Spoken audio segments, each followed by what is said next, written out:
he has another plan. The reason that God tells you to do something that he knows he's not going to carry out, because it is an exercise in obedience.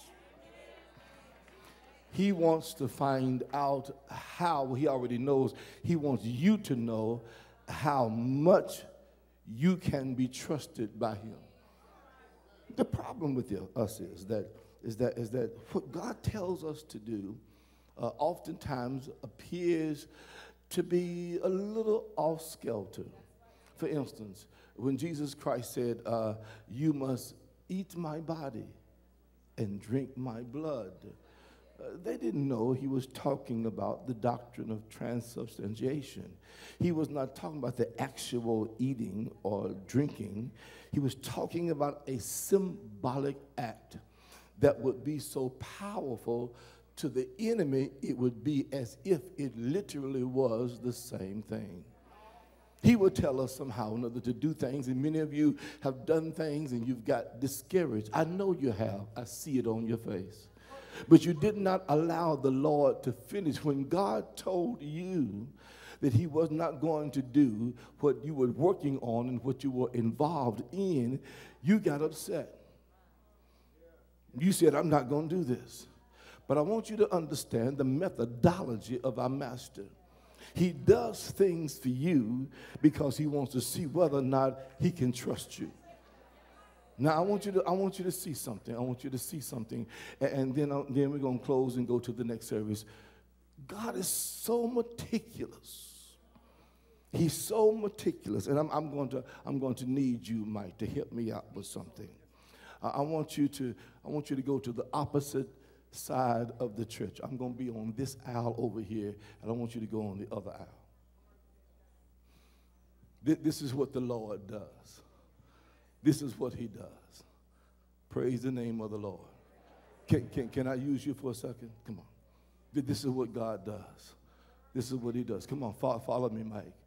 So God tells Abraham, he says, Abraham, take your son up on the altar and then sacrifice him or kill him. Now, Abraham being obedient to God, you cling to. Abraham being obedient to God. Watch this. Watch this. I love to see a young man dressed well. Abraham being obedient to God took his son.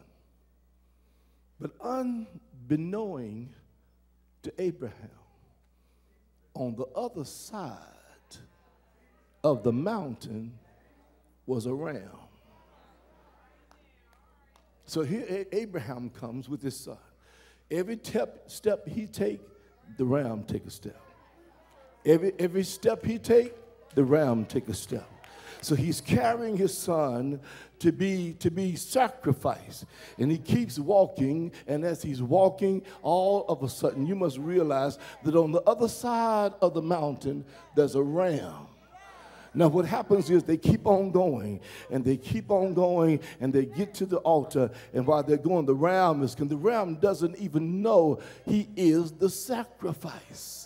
So they keep on going, and they keep on going, and he keeps on walking, and he keeps on walking, and when they get to the altar, the ram gets caught. He can't move. So God takes this young man, and he lays him on the altar and prepares to, Abraham taking him at the will of God, and prepares to stab him, to make him a sacrifice. The Bible says that when he got ready to lift up the knife, God spoke from heaven and said, Abraham, watch this, stay your hand. He said, that's not the real reason. The real reason is your obedience. The Bible said that when God found out he was trustworthy, he said, Abraham, look behind you. There's a whole lot of things that you're looking for, but you have not looked behind you. God got something for you, but you're always trying to look in the wrong direction. God got something for you that you've left behind you. Are you listening to me? Because see, God works in a very unique way. He has a way that we don't understand. And you get out there by yourself, and you wonder why the Lord is not moving on your behalf. Touch somebody and say, yes, he's moving on your behalf. You may not see what's coming up behind you, but God got something coming up behind you that's going to be a blessing for you. As a matter of fact, it's not only coming up behind you, God got it on lockdown.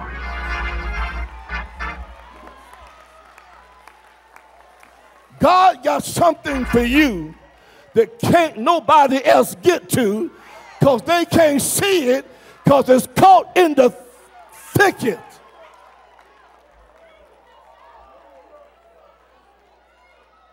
That position, I'm going to give you a couple of that position. Don't nobody else see it, because it's hid by the thicket. Can't nobody else see what the Lord has for you, because it's caught. Don't you dare worry that somebody is going to take your blessing, because what God got for you, it is for you. You ain't got to worry. You ain't got to be jealous of nobody. See, all of those human things that worry and that jealousy, it stops us from trusting God. When you worry about a situation, that means you don't trust God thoroughly. When you are jealous of a situation because somebody else got blessed, that means you don't believe that God's going to do the same thing for you. So you take that energy and put it into some kind of self-preservation so that you might be able to talk a certain kind of way and act a certain kind of way to be able to receive pity from somebody else. But I came by here to tell you the devil is a liar. God got your blessing in a place where nobody else can get it. Stop worrying about your present situation and learn how to come into the house of God, no matter how you feel about anything at all, and give God a ridiculous praise. Tears running down your face. Magnify the Lord and lift him up, for he is worthy. Well, watch this. I'm closing. I want you to get this. I want you to get it. The reason, see, watch this. God puts a desire in your spirit. He puts it there. Whether it's to be successful in business, it's a desire. The desire is there because you are supposed to be successful in business. Are you listening to me? Whether it is to be married, desire is there not because it's a wish or want. The desire is there because you are supposed to be married. I want you to hear me. The desire is there because God gave you the desires of your heart. Are you listening to me? It's there because it is supposed to be fulfilled. But we worry because we don't think that God knows how late in the game it is. But the Lord is still working on you. And God will bring you to a place where it looks like you're going to destroy everything that's so dear to you. You'll mess up everything, your life, your reputation. You'll ruin it because you can't wait for God to do it. I got to tell you what an ancient prophet of God told me. He said, wait, I say, on the Lord, and be of good courage. Wait on the Lord. Waiting means that I am being spiritually dissected. That means God is taking some stuff out of me. Waiting means that I ain't ready yet.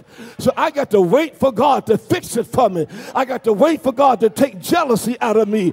I got to wait for God to take worry from me. I got to wait for God to take anger out of me. I got to wait for God to strip me of some stuff. Then when he does it, and I have nothing left, watch this. I have nothing left but obedience. I have nothing left. I can't boast of my reputation. I can't boast of who I am and what I got. Because all I got left is my obedience. Now, after my obedience is proven, he tells me, I got something for you. Because you have been faithful over a few things. I got to close. Now I'm going to make you ruler over many things.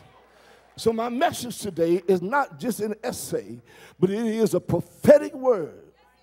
There's somebody in this house who you are tired of waiting on God. But God told me to tell you that your blessing is right around the corner. And all you have to do is look behind you. Because God got something for you. He's got something that's getting ready to elevate you to another place. But he's waiting on you to give him an adequate praise. Like you know everything is already all right. So please tell your neighbor, say, neighbor, excuse me for just a minute. I got to give God a proper praise. He's been so good to me. He's been so kind to me. I got to give God a proper